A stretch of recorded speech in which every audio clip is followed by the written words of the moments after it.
Bonjour à tous, j'espère que vous allez bien. Pour ma part, comme vous avez pu le constater sur la miniature, il m'est arrivé une petite mésaventure et cette fois-ci ce n'est pas du maquillage malheureusement puisque je me suis littéralement retourné l'ongle. Du coup je vais vous mettre les images, si vous êtes sensible je vous conseille de juste écouter, de ne pas regarder l'écran. Donc du coup il y a une fissure au niveau du doigt et en fait en dessous c'est la peau qui est à vif. Donc ça fait extrêmement mal puisqu'en fait je ne peux pas couper mon ongle au niveau de la fissure. Donc du coup la seule solution c'est de faire un pansement jusqu'à ce que l'ongle repousse pour pouvoir couper la fissure, mais cette fois-ci sans arracher la peau en dessous. Du coup je me suis dit que ça pouvait être sympa de faire une vidéo dans ce style pour vous montrer comment faire une petite protection, sachant que je ne suis pas la seule à être dans ce cas. Et donc on commence tout de suite. Vous aurez donc besoin de désinfectant, d'un durcisseur, d'un top coat semi-permanent, d'un cleaner, d'une huile à cuticule, d'une lampe LED, d'un bloc polissoir, d'une lime à ongles, d'un sachet de thé, d'une paire de ciseaux, d'un coton-tige, d'un coton, d'une brosse.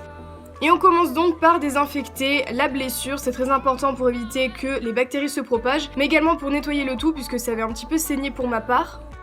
Ensuite je viens un petit peu polir mon ongle pour enlever les impuretés et faire en sorte que le pansement accroche beaucoup mieux et tienne plus longtemps. Ça permet également à la fissure de revenir à niveau on va dire, puisqu'il y avait quelques petits bouts d'ongles qui s'étaient enlevés donc c'était pas forcément très droit. J'enlève les petites poussières. Et ensuite je vais appliquer du durcisseur légèrement sur la fissure, j'avais peur que ça me pique mais au final ça l'a pas fait. Ça permet donc de durcir l'ongle et de faire en sorte qu'il repousse beaucoup plus dur, ce qui est plutôt logique. Ensuite pour faire mon pansement je vais tout simplement prendre du top coat semi-permanent que je vais appliquer sur la fissure. Et ensuite je vais découper une petite bande de sachet de thé que je vais disposer sur ma fissure. J'appuie légèrement avec mon ongle pour faire en sorte que le sachet de thé s'imprègne de semi-permanent. J'appuie également bien sur les côtés et ensuite je vais passer quelques secondes sous lampe LED ou sous lampe UV. Je polis la surface de mon pansement pour éviter qu'il y ait une trop grosse bosse, pour éviter que ça se voie en dessous du vernis, etc. Une fois que c'est fait, j'enlève les poussières et je termine par limer le côté de l'ongle pour pouvoir couper à la bonne taille le pansement qui dépasse. Et je reproduis exactement la même chose une seconde fois pour être sûr que le pansement tienne bien correctement. Donc je remets du semi-permanent, je remets mon pansement par-dessus, etc., etc. Pour les personnes qui me suivent depuis longtemps, j'avais déjà fait une vidéo sur comment réparer une fissure en utilisant la même technique mais en remplaçant le semi-permanent par de la colle à faux ongles liquide, sauf que j'avais vraiment peur de me brûler la peau en dessous de l'ongle qui était à vif en utilisant de la colle liquide, voilà, donc du coup j'ai préféré utiliser du semi-permanent. Et au moins ça vous montre une deuxième manière de faire un pansement. Donc une fois que j'ai terminé de faire la deuxième couche de mon pansement, je viens sécuriser le tout en appliquant une couche sur la totalité de mon ongle, donc toujours de mon top coat ou de ma base semi-permanente. Je n'oublie pas de catalyser.